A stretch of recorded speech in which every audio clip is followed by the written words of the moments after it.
പ്രൊഡക്ഷനും അഭിനയത്തെ വിടാം. അപ്പൊ എന്നോട് ചോദിക്കും നീ എന്തിനാണ് കയറി അഭിനയിക്കുന്നത് ചോദിക്കും. സ്ഥാപിച്ചാൽ നമ്മുടെ കടപ്പാടം നമുക്ക് 10 ലക്ഷത്തിന് വീണ്ടെടുക്കാമല്ല. സിറ്റുവേഷൻ കോമഡിയാ, പെർഫോമൻസിനെ കാട്ടി ഒരു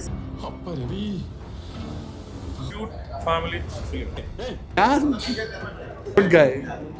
നല്ലൊരു മനുഷ്യൻ. ഇവിടെ എന്നേ വർക്കൗട്ടായിട്ടുണ്ട്, പ്രത്യേകിച്ച് ആ സീസണിൽ. അനൂപ് മേനോനും ഷീലു അബ്രഹാമും ധ്യാൻ ശ്രീനിവാസനും ഒരുമിച്ചെത്തിയ ഏറ്റവും പുതിയ ചിത്രം രവീന്ദ്ര നീ എവിടെ ഇന്ന് തിയേറ്ററുകളിൽ എത്തുകയാണ്. ഫാമിലി ഹ്യൂമർ മൂവിയായ രവീന്ദ്ര നീ എവിടെ എങ്ങനെയുണ്ട് എന്നുള്ള പ്രേക്ഷക പ്രതികരണവും ഇതിൽ അഭിനയിച്ചവരുടെ പ്രതികരണവും നമുക്കൊന്ന് നോക്കാം. പ്രൊഡ്യൂസറും ആക്ടറുമായിട്ട് നിൽക്കുന്നതാണ് ഏറ്റവും വലിയൊരു അനുഭവം.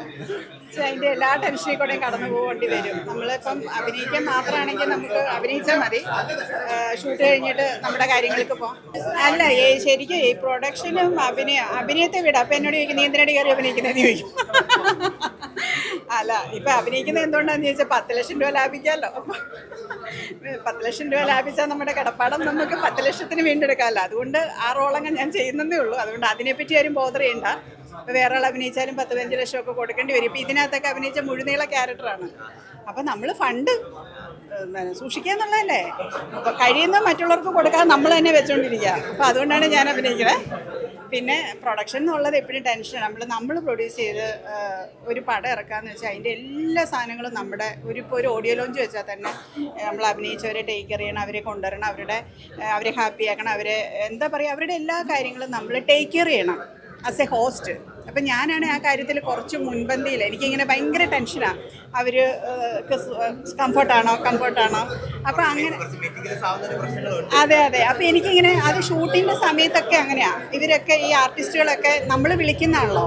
അപ്പം എന്നെ ആരും വിളിച്ചഭിനയിപ്പിക്കുന്നതല്ല, ഞാൻ വിളിച്ചഭിനയിപ്പിക്കുന്നതല്ലേ. അപ്പം എനിക്ക് അത് അവർ കംഫർട്ടാണോ എന്നുള്ള ടെൻഷനിൽ കൂടി ഇതിങ്ങനെ പോകും. ഈ പടം ഇറങ്ങുമ്പോൾ വേറെ അടുത്ത ടെൻഷന്. അങ്ങനെ ഒരു വിധത്തിൽ എങ്ങനെ ഇറങ്ങി കഴിഞ്ഞപ്പോ പടം ഹ്യൂമറായി സക്സസ്ഫുൾ ആയപ്പോ സക്സസ് ആവണ്ടേ നോക്കാം. സക്സസ് ആവുമോ അതോ നേരെ തിരിയോ എന്നുള്ളത് നമുക്ക് വൈകിട്ടത്തോട് കൂടിയിട്ട് അറിയാം. നിങ്ങളൊക്കെ പറ, നിങ്ങളൊന്നും മിണ്ടുന്നില്ലല്ലോ. കണ്ടു നമ്മൾ മഞ്ചേച്ചിയുടെ അടുത്തിരുന്ന മഞ്ചേച്ചിയൊക്കെ പൊട്ടി ചിരിക്കുമായിരുന്നു ഞാൻ നോക്കിയപ്പോ. അപ്പം ഇത് തന്നെ പുറത്ത് പോയിട്ട് പറയണേ. ഇനിയിപ്പോൾ നമ്മളൊരു ചെറിയ ബ്രേക്ക് എടുക്കാം. ഒരു ചെറിയ ബ്രേക്ക് എടുത്തിട്ട് ഇനി നമ്മൾ ചെയ്യുന്ന സിനിമകൾ കുറച്ചുകൂടി കണ്ടന്റ് വൈസ്ഡ് ആയിട്ട്, പിന്നെ കുറച്ചുകൂടി ടെക്നീഷ്യൻസൊക്കെ ഇപ്പോഴത്തെ പുതിയ തലമുറയ്ക്ക് എന്താണ് വേണ്ടതെന്ന് അതിനെ അങ്ങനെയുള്ളൊരു സാധനമായിരിക്കും ചെയ്യുന്നത്. ബഡ്ജറ്റ് ഫ്രണ്ട്ലി ആയിരിക്കും. സ്റ്റിൽ ബാക്കിയുണ്ടല്ലോ കുറേ കാര്യങ്ങളിൽ ഒരുപാട് മാറ്റങ്ങൾ വന്നിട്ടുണ്ട് ഇൻഡസ്ട്രിയിൽ. അപ്പം അത് പിടിക്കാനായിട്ട് ശ്രമിക്കും. നോക്കാം.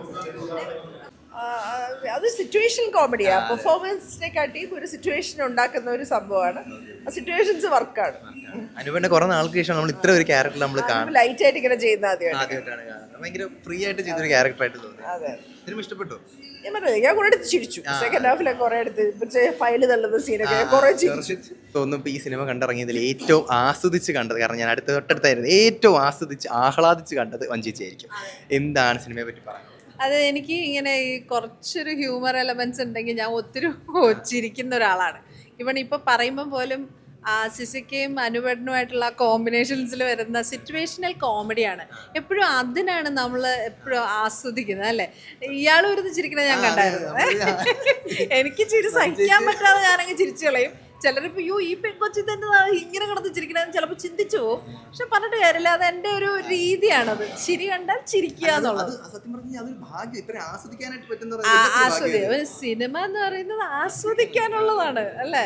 നമ്മളെല്ലാം പറയുന്ന സിനിമയിൽ ലയിച്ച് 2 മണിക്കൂർ ഇരിക്കുമ്പോൾ നമ്മൾ ടെൻഷൻ ഫ്രീ ആണ്, നമ്മളൊന്നും ആലോചിക്കുന്നില്ല. അതിനു വേണ്ടിയിട്ടാണല്ലോ എൻ്റർടൈൻമെൻറ്റ് ഒരു ഇതിൽ സിനിമ ഇറങ്ങുന്നത്.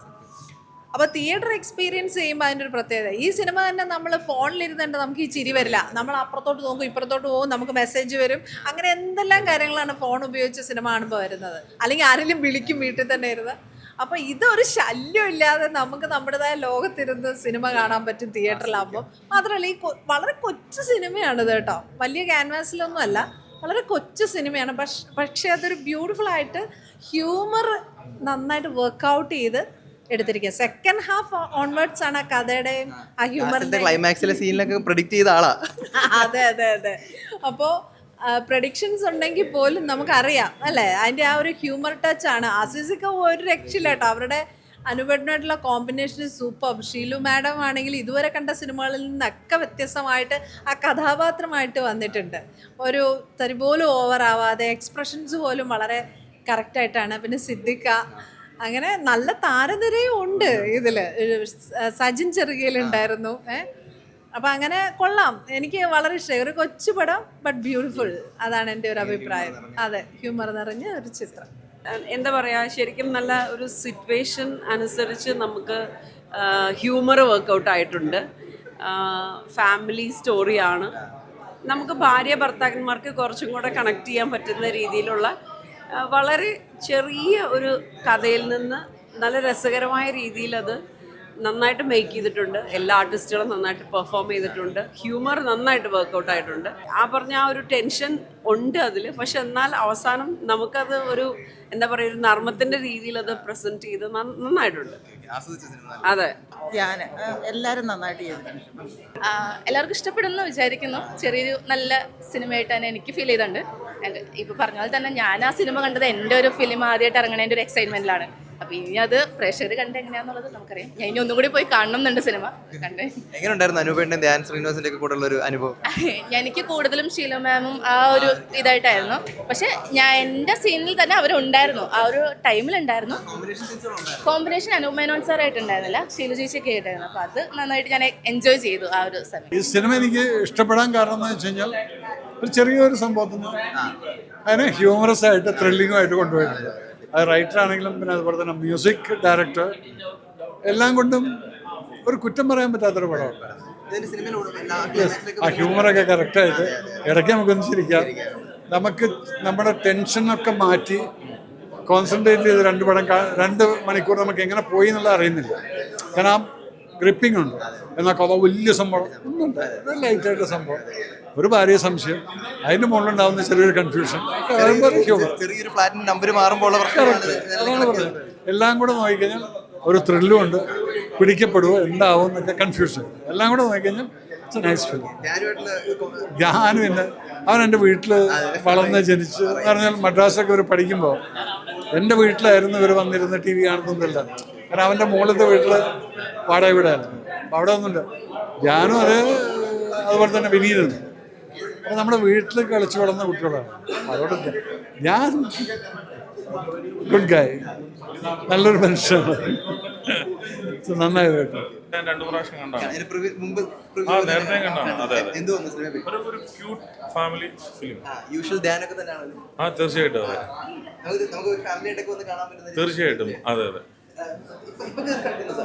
കണ്ടിരുന്നു. അതെ, അല്ല 2-3 സിനിമകളുണ്ട് നമ്മുടെ. അപ്പോൾ അത് അതിന്റെ വർക്കുകൾ നടന്നുകൊണ്ടിരിക്കുകയാണ്. നല്ല രസമായിരുന്നു ആക്ച്വലി. ഞാൻ വിചാരിച്ചത് ഒരു ഫീൽ ഗുഡ് പടമാണ്. പക്ഷേ ഇത് കുറച്ചുകൂടി കോമഡി രീതിയിൽ നല്ല രീതിയിൽ അവതരിപ്പിച്ചിട്ടുണ്ടായിരുന്നു. അനുപേട്ടൻ ധ്യാൻ ശ്രീനിവാസൻ രസമുണ്ടായിരുന്നു. കോമഡി നന്നായി വർക്കൗട്ടായിട്ടുണ്ട്. പ്രത്യേകിച്ച് അസീസിന്റെ കോമഡി ക്ലൈമാക്സിലൊക്കെ ഭയങ്കര ടെൻഷൻ കൊണ്ടെത്തിച്ചിട്ട് നമ്മൾ അതെ ടെൻഷനെക്കാട്ട് കൂടുതൽ നമുക്കറിയാം എന്തായാലും ഒരു ഹാപ്പി എൻഡിങ് ആയിരിക്കും അറിയാം. പക്ഷെ എന്നാലും ആ ഒരു ഫൺ ബിൽഡ് ചെയ്യാൻ രസമുണ്ടായിരുന്നു. ലൈക്ക് കാണുന്ന ആൾക്കാർക്ക് ഇപ്പോൾ സെക്കൻഡ് ഹാഫിൽ അസീസിന്റെ കോമഡീസ് ഒക്കെ എല്ലാവരും ചിരിക്കുന്നുണ്ടായിരുന്നു തിയേറ്ററിൽ. സോ ഓവറോൾ നല്ലൊരു ഫൺ എൻ്റർടൈൻ മൂവിയാണ്. അനുപേട്ടൻ്റെ കുറച്ചാൾക്ക് ശേഷം നല്ലൊരു മൂവി. ആൻഡ് ധ്യാൻ ശ്രീനിവാസിന്റെ നല്ല കോമ്പോ ആയിരുന്നു. ക്യൂട്ടായിരുന്നു അവരുടെ കോമ്പോസ്. എന്നാലും നല്ല മൂവിയാണ്. ലൈക്ക് ഫാമിലി ആയിട്ട് വന്ന് മാറുക പടമൊന്നുമല്ല, ജസ്റ്റ് ഫാമിലിയൊക്കെ ആയിട്ട് വന്ന് എൻജോയ് ചെയ്യാൻ പറ്റിയൊരു സ്വീറ്റ് മൂവി. അല്ല, ഈ സിനിമ ഒരു വലിയ പ്രതീക്ഷയിലാണ് ഉള്ളത്. എൻ്റെ 3ാമത്തെ സിനിമയാണ്. പിന്നെ ഇതൊരു എബോവ് 30 ഒരു ഫാമിലി സിനിമയാണ്. അപ്പോൾ ആ രീതിക്ക് തന്നെയാണ് നമ്മൾ പ്രൊമോട്ട് ചെയ്തതും. ഇന്നിപ്പോൾ ഇനി അങ്ങോട്ട് വൈകിട്ടുള്ള ഷോസിനൊക്കെ ഫാമിലി നന്നായിട്ട് വരും. അവരുടെ ഒരു അഭിപ്രായമാണ് നമ്മൾ വെയിറ്റ് ചെയ്യുന്നത്. എന്തായാലും ഇപ്പം വന്നതിൽ പോസിറ്റീവ് റിവ്യൂ ആണ് കേൾക്കുന്നതല്ല. അനുപേട്ടനെ കുറേ നാളുകൾക്ക് കൂടിയാണ് നമ്മൾ ഇത്ര ഒരു ഹ്യൂമർ ക്യാരക്ടർ ഭയങ്കര രസത്തിലാണ് പുള്ളി ചെയ്തേക്കുന്നത്. അത് എങ്ങനെ ഇത് ചെയ്ത് എടുക്കുക? അത് അനുപേട്ടനായിട്ട് ഞാൻ ഏകദേശം 20 years ആയി ഞാൻ ഈ ഫീൽഡിൽ വന്നിട്ട്. അന്ന് മുതൽ അനുപേട്ടനായിട്ടൊരു സൗഹൃദം ഉണ്ടായിരുന്നു. അപ്പോൾ അനുപേട്ടൻ്റെ ആ ഒരു വൈബ് തമ്മിലുള്ളൊരിത് ഈ സിനിമയിൽ കൂടുതൽ ഗുണമായി എന്നാണ് ഞാൻ വിശ്വസിക്കുന്നത്. ഒരു രീതിയിൽ പുള്ളി അനുപേട്ടനെ ഭയങ്കര ഫ്രീ ആയിട്ട് സിനിമയിൽ അഭിനയിക്കാൻ കാണാൻ പറ്റി. അത് പറഞ്ഞു ജീവിച്ചാണോ? അതെ, അല്ല, അനുപേട്ടന് ഈ ഒരു സബ്ജക്റ്റ് വന്നപ്പോഴേ അങ്ങനെ ഒരു വൈബ് ഞാനും അനുപേട്ടനും തമ്മിലുണ്ടായിരുന്നു. പിന്നെ അദ്ദേഹം ഈ പറഞ്ഞ പോലെ ഒരു ആക്ടർ കറക്റ്റായിട്ട് ഡയറക്ടറിനെ കേൾക്കാൻ നിന്നാലാണത് നമ്മളുടെ മനസ്സിലുള്ളൊരു ഇത് ചെയ്യാൻ പറ്റുന്നത്. അപ്പോൾ അനുപേട്ടൻ അങ്ങനെ തന്നെയായിരുന്നു അത്. കാരണം നമ്മളുടെ മനസ്സിൽ എന്താണോ ഉള്ളത് അത് ഏകദേശം കൃത്യമായിട്ട് ചെയ്തു എന്ന് തന്നെ പറയാം. സീനുകളൊക്കെ ഇംപ്രവൈസ് ചെയ്തിട്ട് തോന്നുന്നുണ്ട്. അതുണ്ടായിരുന്നു. അതൊരു ആർട്ടിസ്റ്റിനെ സംബന്ധിച്ച് ചെറിയ ആർട്ടിസ്റ്റ് ആയാലും നമ്മൾ അവരുടെ ഒരു ക്രിയേറ്റിവിറ്റി കൂടെ അതിനകത്ത് സ്ഥാനം ഉണ്ടല്ലോ. പിന്നെ ഷുവർ ഡയറക്ടർ ചെയ്യണമല്ലോ. രവീന്ദ്ര നീ എവിടെ ഒരു മികച്ച പ്രേക്ഷക പ്രതികരണം തന്നെയാണ് നേടിയിരിക്കുന്നത്. രവീന്ദ്ര നീ എവിടെ എന്ന സിനിമയിൽ അനൂപ് മേനോനാണ് കാലാവസ്ഥാ നിരീക്ഷണ കേന്ദ്രത്തിലെ ഓഫീസറായിട്ടാണ് അദ്ദേഹം സിനിമയിൽ എത്തുന്നത്. ധ്യാൻ ശ്രീനിവാസൻ എന്നത്തെയും പോലെ അദ്ദേഹത്തിന്റെ സ്വതസിദ്ധമായ ശൈലിയിൽ നർമ്മം അവതരിപ്പിച്ചിട്ടുണ്ട്. ഷീലു അബ്രഹാമും അവർക്ക് കിട്ടിയ റോൾ നന്നായി തന്നെ ചെയ്തിട്ടുണ്ട്. എന്തായാലും കുടുംബ പ്രേക്ഷകർക്ക് കണ്ടിരിക്കാൻ പറ്റിയൊരു ചിത്രം തന്നെയാണ് രവീന്ദ്ര നീ എവിടെ. ഒരു കുടുംബ ചിത്രം നമുക്ക് രസകരമായിട്ട് കണ്ടിരിക്കാൻ നല്ല ചിത്രം തന്നെയാണ്. ഒരു വെറൈറ്റി കഥാപാത്രം ഇതിൽ ചെയ്തല്ലേ? വെറൈറ്റി ഒന്നുമില്ല. പണ്ട് NCC ചെയ്തൊരു ഓർമ്മ വന്നു, അത്രേ ഉള്ളൂ. അത്തൊപ്പിയൊക്കെ ഇട്ടപ്പോൾ അത് വളരെ നന്നായിട്ടുണ്ട്. പുള്ളിക്കാരൻ അത് ചില സീക്വൻസ് ഒക്കെ വളരെ നന്നായിട്ട് ചെയ്തിട്ടുണ്ട്. അത് എല്ലാവരുടെയും അവരൊക്കെ ഇതുവരെ ചെയ്തിട്ടുള്ളതിൽ വ്യത്യസ്തമായ കഥാപാത്രങ്ങളാണ് ഇതിനകത്ത് പലരും ചെയ്തിട്ടുള്ളത്. ബാസീസ് ആയാലും സെന്തിൽ വളരെ സീരിയസ് ആയിട്ടുള്ള ക്യാരക്ടർ എല്ലാവരും നന്നായിട്ട് ചെയ്തിട്ടുണ്ട്. നല്ല സിനിമയാണ്.